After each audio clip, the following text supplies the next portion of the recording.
Kapit na, pwede na yan. Pabalik na tayo.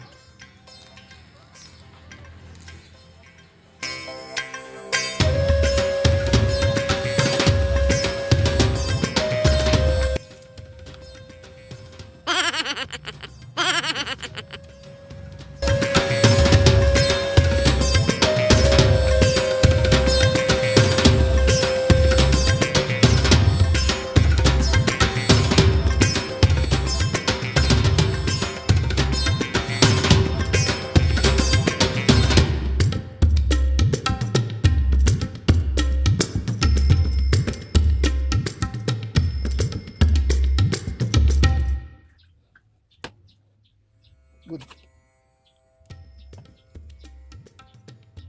Quality. Ganda. Yun. Yun, ang linis talaga. Ang bili ko ah. Oh. Pas pa.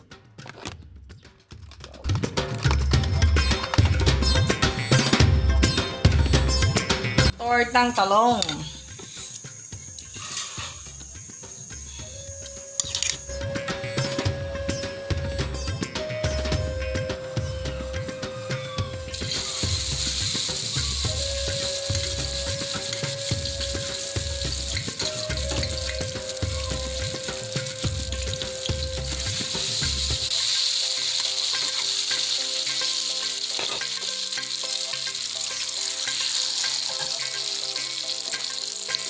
Tortang talong, simple lang.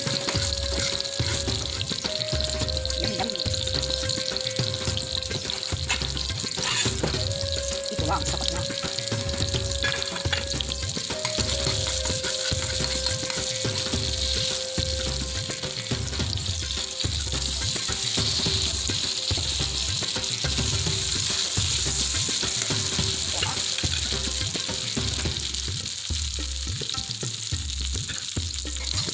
Perfect.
ampalaya at talong, or bitter melon and eggplant, okra at siling haba, or long green chili at lady finger.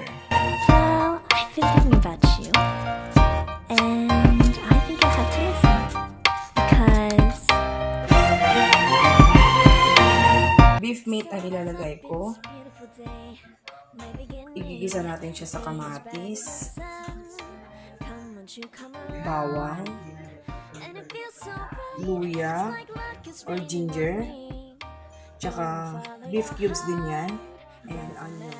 Ayan guys, simulan na natin ang pagluluto. Ibubrot muna natin ang beef meat bago tayo magpisa.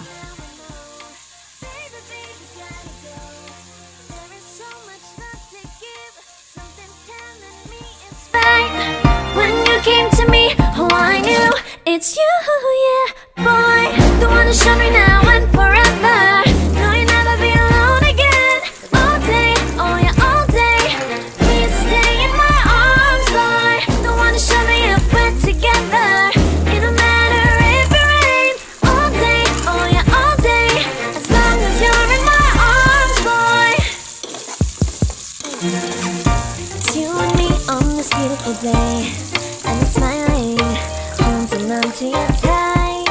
I guess our hearts can align, and it feels so bright. It's like your love has gotten to me.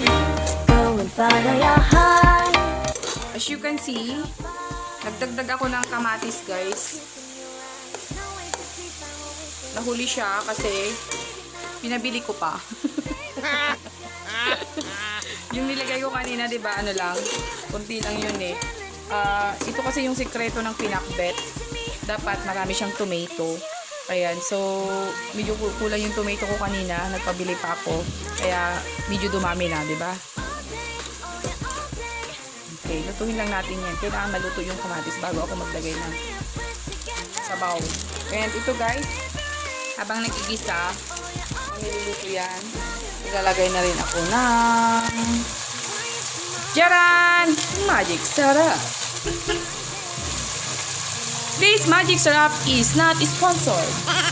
And Jaran! Oh, diba? Kailangan ko ng bitchin. Ayan. Partner sa pagluluto dito sa probinsya. Magic Sarap. Ajinomoto taktak. At yung beef cubes nilagay ko na kanina guys. Sinasabay ko na. So andito na lahat yung lasa. Pero ano naman guys, kasi by choice lang naman yan kung ano yung mga gusto nyo ilagay na pampasarap sa niluluto nyo. Ako, ito na yung nakasanayan ko. Ayan, so ito na yung version ko. Tsaka beef ito guys. Nagluto na ako dati na pinakbet pero with pork yon, yung liempo. Ito naman with beef. Ayan, niluluto ko yung kamatis. Kailangang madurog yung kamatis. At maluto bago ako maglagay ng water sa paw niya.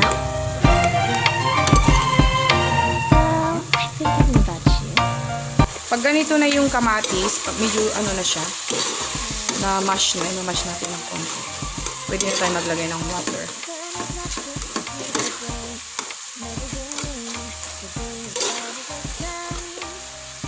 Pwede na tayo maglagay ng water. Gasan natin yung sandok. Pakuluan muna natin bago tayo maglagay ng vegetable. Check natin. So, ayan. Pwede na tayo maglagay ng palaya at talong. Ito lagi yung sabay.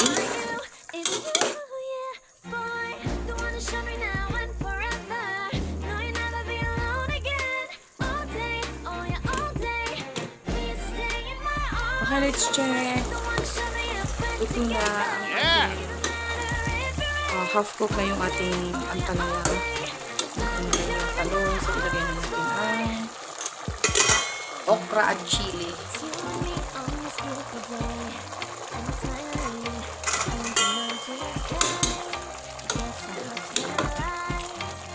Ayan. Ito rin yung laging magkasabay.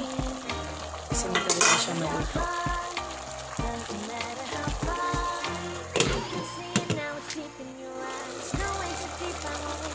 Wow!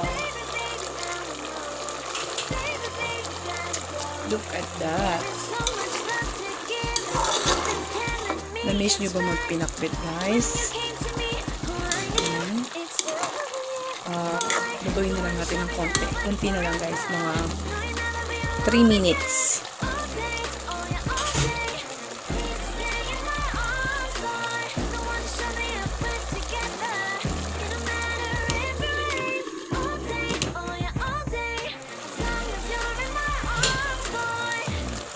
Luto na ang ating pinakbet. Bagoong beef meat. Yeah! Sa lagay nito, guys, okay na siya.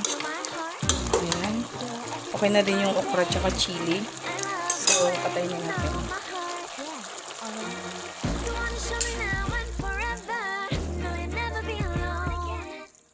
That's it for today. Our lunch. Kainan na naman.